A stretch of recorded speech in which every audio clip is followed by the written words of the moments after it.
خدامين، انا بتاع كتب، واللي هيتقري هناك يتقري هنا. اسمعنا حاجه، حد يعمل اللي انت عملته ده؟ عملت ايه يعني؟ سبت الاكل وقمت، ودول خلانك بقالك سنين ما شفتهمش. وهم ايه اللي فكرهم بينا دلوقتي؟ ايه الكلام ده بقى ان شاء الله؟ يعني انا ما بحبش الناس اللي عاملين فيها ولاد بلد وهم خواجات، لا نعرفهم ولا يعرفونا. كل اللي بيننا وبينهم جواب كل اول شهر وفيه قرشين. ده بدل ما تفتخر بيهم وبخالك محمود. كل ده عشان عمل شويه فلوس؟ لا، عشان عمل نفسه بنفسه. لروحه مش لينا. وبعدين انت ما شفتيش سلم عليا ازاي؟ طبعا، لان انت كمان سلمت عليه بمنتهى البرود. لانه غريب عني، ما اعرفوش. وعاجبك اللي ابويا بيعمله ده؟ انا مش فاهم ايه الضعف والخضوع اللي هو فيه ده. ده شويه شويه هيوطي على ايده ويبوسها. جايز بس فرحان بيه شويه. انت عارفه كويس قوي ان ده مش حقيقي. ابويا ما فيش حاجه بتفرحه الا مصلحته وبس.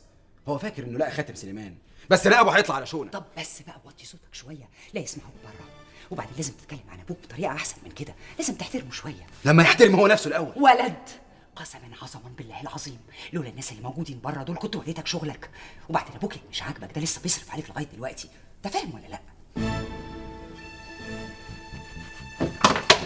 انت رايح فين؟ خارج اذاكر مع اصحابي. ممنوع ولا اروح اخد الاذن من خالي؟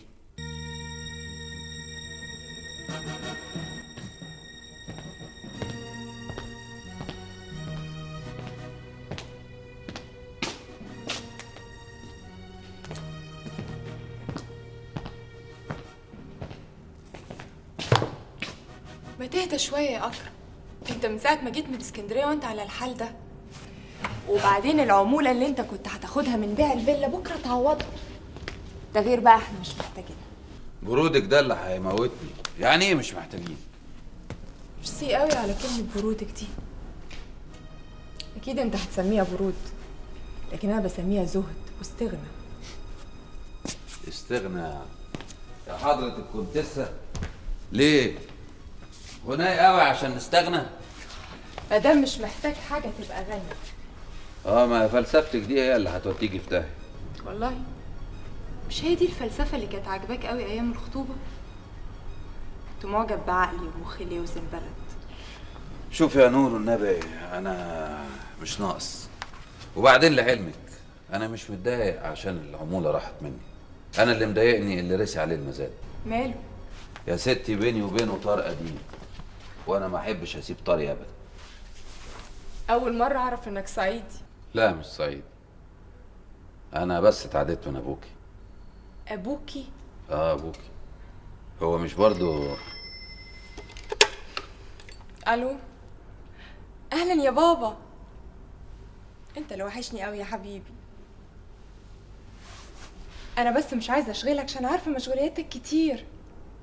لا كله تمام، الكلية تمام، ورسالة الماجستير كمان تمام. أكرم؟ كويس. قوي قوي. ثانية واحدة. الو. ايوه يا فندم. الحمد لله يا فندم. حاضر حاضر حالا يا فندم.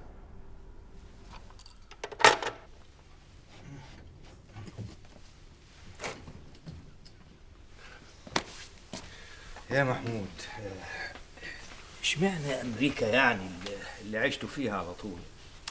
يعني يا حاج البيزنس محتاج لحريه في الحركه، وجمارك سهله وضرايب بسيطه، وكل ده موجود هناك. يعني بلد الواحد يعرف يعمل فيها قرش. والشغل ماشي عال والحمد لله. والله عال العال بفضل دعواتك يا حاج.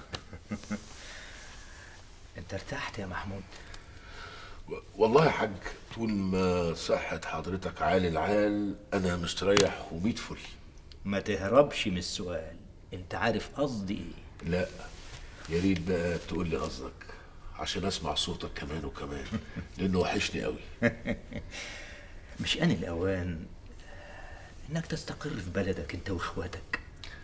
والله يا حاج محدش عارف بكرة هيحصل فيه إيه. يعني يمكن الظروف تخلينا نقعد وتتجوز وتأخي يوسف، ولا أنت بقى ناوي تغربوا وراك وتاخدوا مني زي إخواتك؟ الله الله الله الله، مالهم إخواتي يا حاج؟ ما هم بقوا قدامك أهو رجالة يشرحوا القلب. بس ماشيين وراك انت مش ورايا انا. تاني يا حاج تاني. تاني وتالت ورابع لغايه ما اموت. بعد الشر عليك يا حاج، 1000 مليون بعد الشر.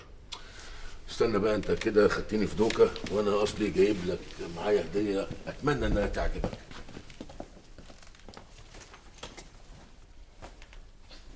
اها البس كده. ايه رايك بقى؟ بلط والصوف معتبر، وريني كده. ايوه. والنعمه والنعمه. شوفوا النعمه يا حاج ولا الارضات، ايه رايك؟ طول عمرك يا محمود بتجيب حاجات حلوه، بس انا كمان بقى عندي ليك هديه شايلها لك من 25 سنه. هديه شايلها من 25 سنه؟ ايه الهديه دي يا حاج؟ اهي.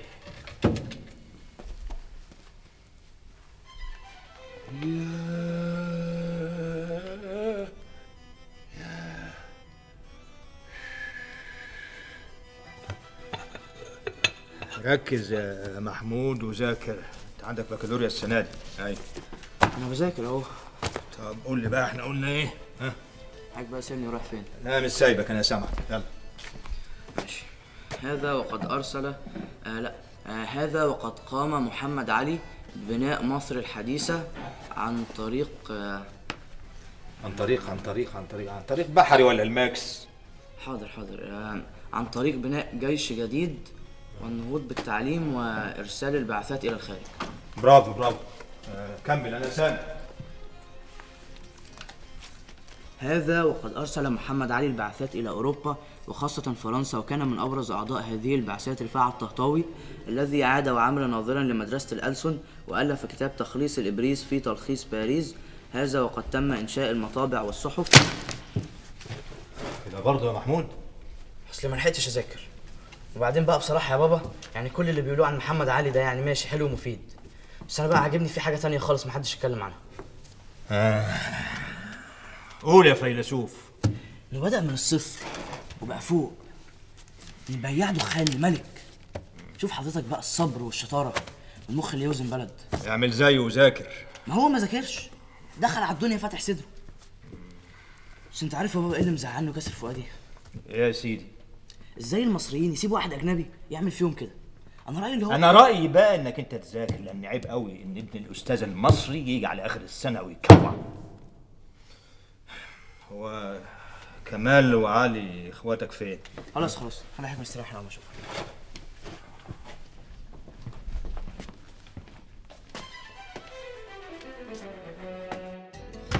انتوا لسه هنا؟ قربنا نخلصه اهو. يا ابني المركب زمانها طالعه. اخبار بابا ايه؟ يلا انتوا بس دلوقتي وانا